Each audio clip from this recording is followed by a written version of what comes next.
Welcome back to Duke Rehab Performance. We're continuing down this progression of hip hinging. So in the beginning we've learned about how to pattern it, we've learned how to strengthen it, we've learned how to add some power to it with a kettlebell swing, and now we're going to make it a little bit more challenging by adding in a unilateral weight, which requires a little bit more demand on that core musculature. So the key differences between a bilateral swing and a unilateral swing are, in a bilateral swing, go ahead and pick the bell up here, with both hands, your image is that you're trying to break those handles in half. And that way, when you're trying to break them in half, you're engaging all these thoracic stabilizer muscles through there. When you only have one hand, it makes it a little bit more challenging to do that because you can't really have that counter resistance on the bell. So go ahead and place that down. And I'm going to have you face the camera here.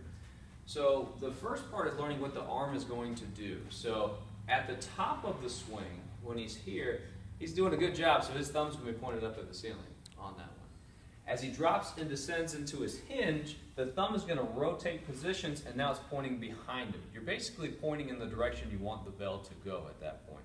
So there's a slight arm rotation as we're doing this, and that allows these shoulder stabilizers and thoracic stabilizers to really be affected and work really hard on that.